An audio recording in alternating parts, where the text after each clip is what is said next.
भारतीय संविधान के विकास का इतिहास कि आखिर भारतीय संविधान बना कैसे, और संविधान सभा के बारे में पढ़ेंगे जिससे बहुत से प्रश्न एग्जाम में बनते हैं। और हम पूरे इस टॉपिक को एक कहानी की तरह पढ़ेंगे। आप भी इसमें इन्वॉल्व होइएगा और इसे आपको रटना नहीं है, बस एक कहानी की तरह समझना है और वीडियो को पूरा कॉन्सेंट्रेशन के साथ सुनना है। आप इस वीडियो को अगर पूरा एंड तक देख लेंगे तो आपका इस टॉपिक से क्वेश्चन कभी गलत नहीं होगा। तो चलिए बिना देरी किए हुए वीडियो को शुरू करते हैं। तो चलिए वीडियो की शुरुआत करते हैं और भारतीय संविधान के विकास के इतिहास के बारे में पढ़ते हैं कि आखिर भारतीय संविधान बना कैसे। पर उससे पहले हमें ये पता होना चाहिए कि आखिर संविधान कहते किसको हैं। तो संविधान किसी भी देश का कानूनी दस्तावेज है और किसी भी देश का संविधान उसकी राजनीतिक व्यवस्था का वह बुनियादी सांचा ढांचा निर्धारित करता है जिसके अंतर्गत उसकी जनता शासित होती है। मतलब कि जनता पर शासन करने के लिए एक कानूनी दस्तावेज होता है जिसे संविधान कहते हैं। तो किसी भी देश का शासन व्यवस्था को चलाने के लिए वहाँ का संविधान होता है। और संविधान दो तरह का होता है, लिखित और अलिखित। लिखित उदाहरण के तौर पर भारत का संविधान ये लिखित संविधान है, और अलिखित ब्रिटेन का संविधान हो गया, सऊदी अरब का संविधान हो गया, ये अलिखित संविधान है। ये भी पूछा गया एग्जाम में। तो हम भारतीय संविधान को 3 फेजेज में पढ़ेंगे। पहला 1773 का रेगुलेटिंग एक्ट, दूसरा 1935 भारत शासन अधिनियम, और तीसरा प्रमुखता जिससे हमारा संविधान बना है जिसके तहत 1946 का कैबिनेट मिशन। तो हम 1773 का रेगुलेटिंग एक्ट क्यों पढ़ेंगे मैं आपको बता देता हूँ, क्योंकि उस समय अंग्रेजों का शासन था, आपको पता ही होगा। पर संविधान कहते किसको हैं? जनता पर शासन करने के लिए जो कानून बनाया जाए। तो अंग्रेजों ने अपने भले के लिए, भले ही उन्होंने अपने भलाई के लिए कानून बनाया हो, पर वो भारत का ही पार्ट था। तो इसलिए इसकी शुरुआत, भारत के संविधान की शुरुआत 1773 से ही होती है। तो हम यहाँ से शुरुआत करेंगे और बहुत ही महत्वपूर्ण है, इससे भी प्रश्न बनते हैं। तो हम पढ़ते हैं 1773 ईस्वी का रेगुलेटिंग एक्ट। तो 1757 की प्लासी की लड़ाई हुई और 1764 में बक्सर का युद्ध हुआ। आपको पता है इतिहास के बहुत ही महत्वपूर्ण युद्ध हैं। इसी के बाद अंग्रेजों ने पूरे बंगाल पर कब्जा कर लिया था, 1757 की प्लासी की लड़ाई के बाद और 1764 के बक्सर के युद्ध के बाद। तो अंग्रेजों द्वारा जीत लिए जाने के बाद बंगाल पर ब्रिटिश ईस्ट इंडिया कंपनी का शासन हो गया। और इसी शासन को अपने अनुकूल बनाए रखने के लिए अंग्रेजों ने समय समय पर कई एक्ट पारित किए, जिसके तहत 1773 का ये रेगुलेटिंग एक्ट पारित हुआ और उसमें भारतीय संविधान के विकास के लिए सीढ़ियाँ बनी। तो ये भारतीय संविधान के का शुरुआत यहीं से हुई, रेगुलेटिंग एक्ट से। तो रेगुलेटिंग एक्ट था क्या? तो रेगुलेटिंग एक्ट के तहत ही आपको बता दूं कि 1774 ईस्वी में कोलकाता में सुप्रीम कोर्ट की स्थापना की गई। तो भारत में सबसे पहले कलकत्ता में सुप्रीम कोर्ट की स्थापना की गई। और ये बहुत बार पूछा गया है कि पहले मुख्य न्यायाधीश कौन थे। तो पहले मुख्य न्यायाधीश थे एलिजा इम्पे। कौन थे? Elijah Impey. ये पूछा गया है, महत्वपूर्ण है। उसके बाद हम देखते हैं 1935 का भारत शासन अधिनियम। बहुत ही महत्वपूर्ण है, क्योंकि जो आज आप संविधान देख रहे हैं हमारा, उस संविधान में 60% हिस्सा 1935 के भारत शासन अधिनियम से ही लिए गए हैं। कुछ भाग तो हुबहू लिए गए हैं और कुछ में थोड़ा सा बदलाव किया गया है। तो बहुत ही महत्वपूर्ण है और इससे बहुत से प्रश्न बनते हैं। तो भारतीय संविधान का बहुत सा भाग, मैंने जैसे आपसे बताया ना कि इसी अधिनियम से लिया गया है। क्वेश्चन बनता है कि भारत का जो संविधान बना है उसका मुख्यतः पार्ट किससे लिया गया है? तो याद रखिएगा 1935 के भारत शासन अधिनियम से। ये अंग्रेज लेकर आए थे और इसी अधिनियम द्वारा म्यांमार को भारत से अलग कर दिया गया। कि जो म्यांमार भारत से अलग कर दिया गया, पहले भारत का हिस्सा हुआ था म्यांमार, जिसे बर्मा कहते थे, उसे 1935 का भारत शासन अधिनियम द्वारा ही भारत से अलग किया गया। और इसी के अंतर्गत भारत में रिजर्व बैंक की स्थापना की गई, जिसे भारतीय रिजर्व बैंक कहते हैं। इसकी स्थापना कब हुई थी? 1 अप्रैल 1935 में भारत में आरबीआई की स्थापना हुई थी। तो ये किसके तहत हुई थी? तो 1935 का भारत शासन अधिनियम के तहत। तो उसके बाद हम देखते हैं 1946 ईस्वी में कैबिनेट मिशन का गठन। तो इसी कैबिनेट मिशन के गठन के तहत जो हमारा आप संविधान देख रहे हैं, आधुनिक संविधान, इसी मिशन, कैबिनेट मिशन के अंतर्गत ही बना है। तो जुलाई 1946 ईस्वी में कैबिनेट मिशन के तहत भारतीय संविधान के निर्माण के लिए संविधान सभा का गठन किया गया। तो संविधान सभा का गठन किया गया कि ताकि जो भारत का संविधान है बनाया जाए। तो संविधान सभा के सदस्यों की संख्या बहुत बार एग्जाम में पूछा गया है। तो याद रखिएगा 389। कुल कितने सदस्य थे संविधान सभा में? तो 389 सदस्य थे। तो उसमें से 292 ब्रिटिश प्रांतों के प्रतिनिधि थे। तो ब्रिटिश प्रांतों के प्रतिनिधि कैसे, मैं आपको बताता हूँ। जैसे कि जो हमारा पूरा भारत था, पूरे भारत पर अंग्रेजों का अधिकार नहीं था। लगभग 60% जो हिस्सा था उस पर पूरा डायरेक्ट अंग्रेजों का अधिकार था। और जो लगभग 40% हिस्सा है उसमें राजा रजवाड़ों, जो देशी रियासतें हैं, उनका अधिकार था। कहीं पर फ्रांस का अधिकार था, कहीं पर पुर्तगाल का अधिकार था। मतलब 60% तो डायरेक्ट अंग्रेजों के अधीन था। तो उसे हम ब्रिटिश प्रांत कहते हैं। और बाकी जो देशी रियासतें हैं इस पर राजा रजवाड़ों का अधिकार था। जैसे राजस्थान हो गया, कुछ हिस्सा मध्य प्रदेश का हो गया, वहाँ पर राजा रजवाड़ों का अधिकार था। इसीलिए उसे हम देशी रियासत कहते हैं। ठीक है। तो जब हमारा संविधान बना तो 292 ब्रिटिश प्रांतों के प्रतिनिधि हैं, जहाँ पर मतलब ब्रिटिश सरकार का डायरेक्ट अधिकार था, वहाँ से 292 मेंबर चुने गए। और 93 देशी रियासतों के प्रतिनिधि हैं, मतलब जो राजा थे वो 93 देशी रियासतों के प्रतिनिधि मेंबर बन के हैं। और 4 चीफ कमिश्नर। तो ये संख्या पूछी जाती है ज़्यादातर कि ब्रिटिश प्रांतों के प्रतिनिधि कितने थे। तो याद रखिएगा 292 और 93 थे देशी रियासतों के। और कुल कितने थे, तो 389 थे। तो उसके बाद अब हम आगे देखते हैं संविधान सभा की कार्यवाही कि आखिर हमारा संविधान बना कैसे। तो उसमें मुख्यतः आपको 3 डेट याद रखनी है। एक 9 दिसंबर 1946, उसके 2 दिन आप जोड़ देंगे तो 11 दिसंबर 1946, उसमें 2 दिन आप जोड़ देंगे तो 13 दिसंबर 1946। ना जाने कितनी बार एग्जाम में ये डेट पूछी गई है। तीनों डेट बहुत ही महत्वपूर्ण है, आपको रटना नहीं है, बस आपको मैं याद करा दूंगा। देखिए कैसे। तो शुरुआत आप देखते हैं 9 दिसंबर 1946, बहुत ही महत्वपूर्ण दिन है क्योंकि संविधान सभा की जो पहली बैठक हुई, हमारा संविधान कैसे बनेगा, उसकी रूपरेखा क्या होगी, सब कुछ पहली बैठक 9 दिसंबर 1946 ईस्वी के दिन हुई। तो ये बहुत ही ऐतिहासिक दिन है। पर इस बैठक का मुस्लिम लीग ने बहिष्कार किया। तो पूछा गया है कि संविधान सभा का बहिष्कार किसने किया था, तो मुस्लिम लीग ने। मुस्लिम लीग ने बहिष्कार क्यों किया, क्योंकि मुस्लिम लीग ने अलग अलग देश की मांग कर रहे थे, वो पाकिस्तान की मांग कर रहे थे, इसलिए उन्होंने संविधान सभा का बहिष्कार कर दिया। तो जब ये संविधान सभा की बैठक हुई तो उसमें एक अध्यक्ष भी चुनना था, क्योंकि एक अध्यक्ष तो जरूरी है।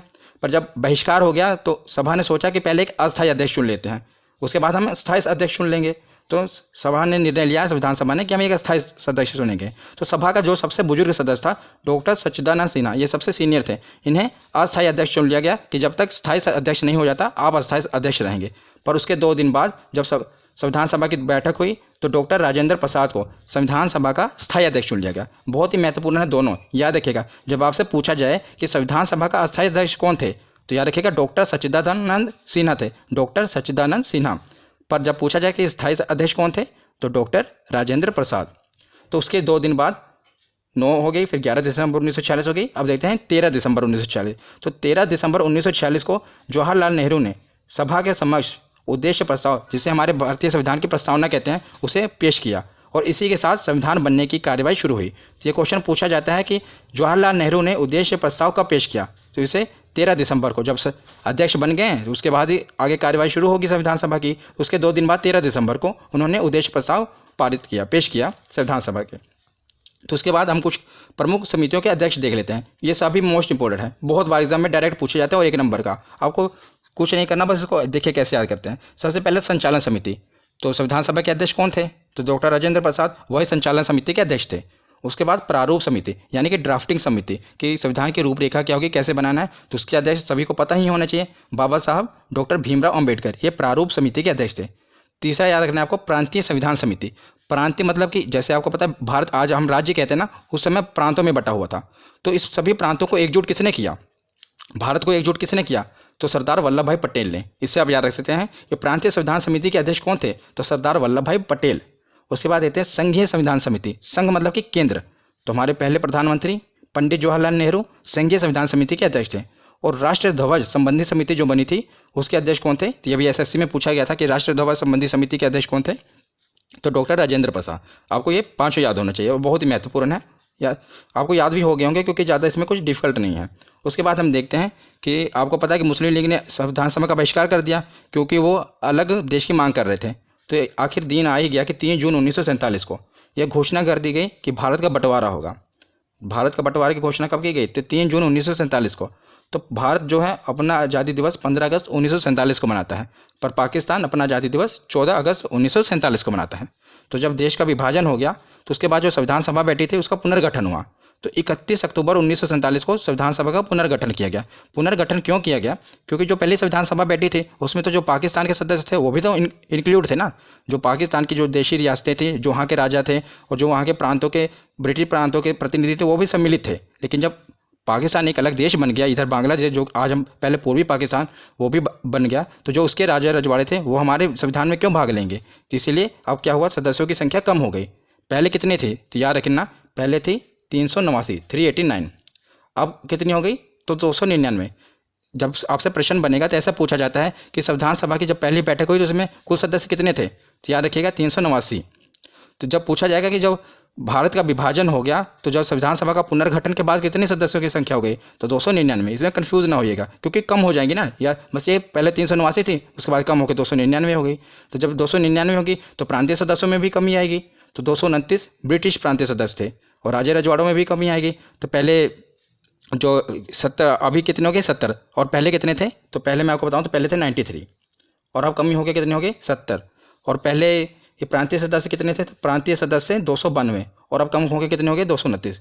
ये तो ऐसे ही है, देखो 92 ये जो 2 है इधर उठा के इधर रख दिया इन्होंने, बस 229 हो गए। इसको आप ऐसे याद कर सकते हैं। जब 229 ये हो गए तो बचे 299 कितने, 73 देशी रियासतों के सदस्य हो गए।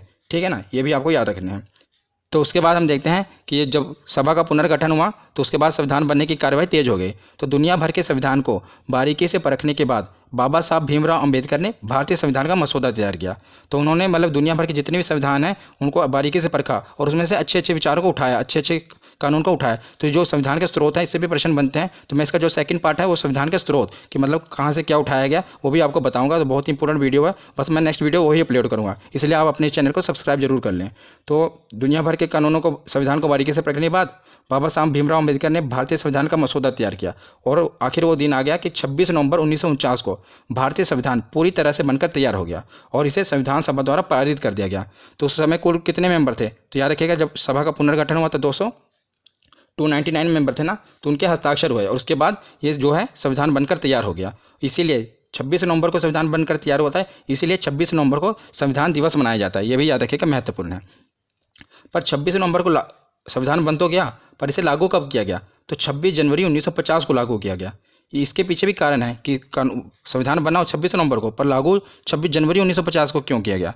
इसके पीछे एक ऐतिहासिक दिन का कारण है कि 26 जनवरी 1930 को कांग्रेस ने प्रथम स्वतंत्रता दिवस मनाया था। उसमें भले ही हम गुलाम थे, पर कांग्रेस ने क्या किया था, आपको मैंने कांग्रेस अधिवेशन में बताया हुआ ना। कांग्रेस अधिवेशन की अगर आपने वीडियो नहीं देखी तो माई बटन में उस वीडियो का लिंक दे दूंगा, उसे देख लेना। मैंने उसमें जितने भी कांग्रेस अधिवेशन हुए सबके बारे में बताया है। तो 26 जनवरी 1930 को रावी नदी के तट पर जवाहरलाल नेहरू ने भारतीय झंडा लहरा दिया और कहा कि आज से हम आज़ाद हैं। भले ही उस समय गुलाम थे, लेकिन उन्होंने आज़ादी दिवस उसी दिन से मनाया और उसके बाद हर 26 जनवरी को कांग्रेस आज़ादी दिवस मनाती थी। इसीलिए भारत भले 15 अगस्त को आज़ाद हो गया, लेकिन उन्होंने 26 जनवरी 1950 को भारतीय संविधान लागू करके इस दिन गणतंत्र देश बन गया और गणतंत्र दिवस मनाया। इसलिए ये ऐतिहासिक दिन है 26 जनवरी का। तो 26 जनवरी 1950 को भारतीय संविधान लागू कर दिया गया और भारत एक गणतंत्र देश बन गया। ठीक है ना। उसके बाद हम देखते हैं संविधान से कुछ रिलेटेड फैक्ट देख लेते हैं जो कि हमारे एग्जाम में पूछे जाते हैं। तो संविधान निर्माण की प्रक्रिया में कुल कितने दिन लगे थे, तो 2 वर्ष 11 महीने और 18 दिन लगे थे। कितने दिन, 2 वर्ष 11 महीने और 18 दिन। और जो संविधान के प्रारूप पर कुल कितने दिन बहस हुई थी, जो संविधान सभा बैठी थी, ऐसा नहीं कि ऐसे संविधान बन गया, उसमें बहस हुई थी।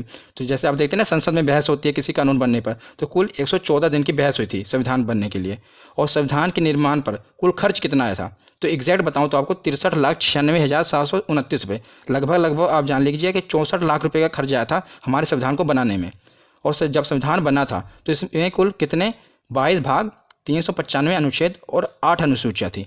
पर वर्तमान समय में 8 में आप बस 4 ऐड कर दीजिए, 12 अनुसूचियाँ। तो भाग उतने ही हैं 22 भाग, और अनुच्छेद भी 395 हैं, और अनुसूचियाँ कितनी हो चुकी हैं 12। हालांकि 395 अनुच्छेद में ए बी ऐसे 395 ए 395 बी कर करके लगभग 450 अनुच्छेद हो चुके हैं, पर मूल रूप से 395 अनुच्छेद हैं। उसके आगे ऐड हुए हैं ऐसे 395 ए 395 बी, पर जो संख्या 395 की है। अब आप देखें तो लगभग 450 अनुच्छेद हो चुके हैं, पर मूल रूप से कितने हैं, 395 अनुच्छेद ही हैं। पर अनुसूचियाँ जरूर बढ़ी हैं 4, पहले 8 अनुसूचियाँ थी, अब 12 अनुसूचियाँ हैं। तो उसके बाद हम देखते हैं कि संविधान सभा द्वारा कुछ अन्य कार्य किए गए थे, ये भी महत्वपूर्ण है हमारे एग्जाम के लिए। तो संविधान सभा ने 22 जुलाई 1947 को राष्ट्रीय ध्वज को अपनाया। तो तिरंगा, हमारा भारत का तिरंगा, इसे 22 जुलाई 1947 को राष्ट्रीय ध्वज को अपनाया गया था संविधान सभा के द्वारा। ये डेट याद रखना, कब, 22 जुलाई 1947 को। और 24 जनवरी 1950 को राष्ट्रगान को अपनाया गया। कब जनगण मन कब अपनाया गया, तो 24 जनवरी 1950 को। जो हमारा क्या कहते हैं संविधान 26 जनवरी को लागू किया गया ना, उसे 2 दिन पहले ही राष्ट्रगान अपना लिया गया। और 2 दिन बाद जिस दिन हमारा संविधान लागू हुआ तो राष्ट्रगीत उस दिन अपनाया गया था। याद रखिएगा 26 जनवरी 1950 को राष्ट्रगीत अपनाया गया था। 3 चीज़ें फिर देख लीजिएगा। 22 जुलाई 1947 को राष्ट्रीय ध्वज अपनाया गया। जब किसी देश का संविधान है तो एक झंडा भी तो होना चाहिए ना, तो हमारा तिरंगा 22 जुलाई को अपनाया गया, 22 जुलाई 1947 को। और 24 जनवरी 2 दिन पहले राष्ट्रगान अपना लिया गया। और 26 जनवरी को एग्जैक्ट उसी दिन जिस दिन संविधान लागू हुआ राष्ट्रगीत अपना लिया गया, वंदे मातरम। तो उसके बाद हम देखते हैं स्वतंत्र भारत का पहला मंत्रिमंडल। ये वीडियो का आखिरी पार्ट होगा, बहुत ही महत्वपूर्ण है। डायरेक्ट 1 नंबर का क्वेश्चन पूछा जाता है कि 1947 में जब भारत आज़ाद हुआ तो उस समय का मंत्रिमंडल कौन कौन था, मतलब कौन कौन से मंत्री थे। तो हमारे पहले प्रधानमंत्री कौन थे, सबको पता ही होगा, पंडित जवाहरलाल नेहरू। पहले गृह मंत्री कौन थे, तो लौह पुरुष सरदार वल्लभ भाई पटेल हमारे पहले गृह मंत्री थे। और शिक्षा मंत्री कौन थे, तो उस समय हमारे शिक्षा मंत्री बहुत ही काबिल व्यक्ति मौलाना अबुल कलाम आज़ाद जी थे। तो बहुत ही महत्वपूर्ण है कि हमारे शिक्षा मंत्री कौन थे, मौलाना अबुल कलाम आज़ाद। और पहले रेलवे मंत्री, तो ये भी आपके लिए इंपॉर्टेंट है, डॉक्टर जॉन मथाई हमारे पहले रेलवे मंत्री थे। और श्रम मंत्री तो जगजीवन राम, रक्षा मंत्री कौन थे? तो बलदेव सिंह। ये बलदेव सिंह एसएससी में पूछा गया क्वेश्चन है कि हमारे पहले रक्षा मंत्री कौन थे। तो इसको आप याद करने के लिए मैं अगर आपको ट्रिक बता दूं, वैसे याद होना चाहिए, पर ट्रिक के लिए अगर आप देखें तो रक्षा मंत्री, देखिए रक्षा करना है तो बलवान व्यक्ति होना चाहिए जिसके अंदर भुजाओं में बल हो, इसलिए आप बलदेव याद रखना कि बलदेव होगा, अगर वो बलवान होगा तभी तो हमारे देश की रक्षा कर पाएगा, क्योंकि एसएससी में पूछा गया है, इसलिए मैं आपको इसकी ट्रिक बता रहा हूँ। ये इंपॉर्टेंट है कि हमारे पहले रक्षा मंत्री कौन थे, तो बलदेव सिंह थे। और पहले स्वास्थ्य मंत्री तो राजकुमारी अमृत कौर, ये हमारी पहले स्वास्थ्य मंत्री थी। और हमारे उस समय के वित्त मंत्री कौन थे, तो आर के शनमुगम शेट्टी। बैंकिंग एग्जाम में ज़्यादातर पूछा जाता है कि हमारे पहले फाइनेंस मिनिस्टर कौन थे, तो याद रखिएगा आर के शनमुगम शेट्टी। तो आज की ये वीडियो यहीं पर ख़त्म होती है। आशा करता हूँ आपने कुछ नया सीखा होगा। अगर आपको वीडियो अच्छी लगी तो लाइक और शेयर जरूर करिएगा और अपने चैनल को सब्सक्राइब करके बेल आइकन को जरूर प्रेस करिएगा। धन्यवाद।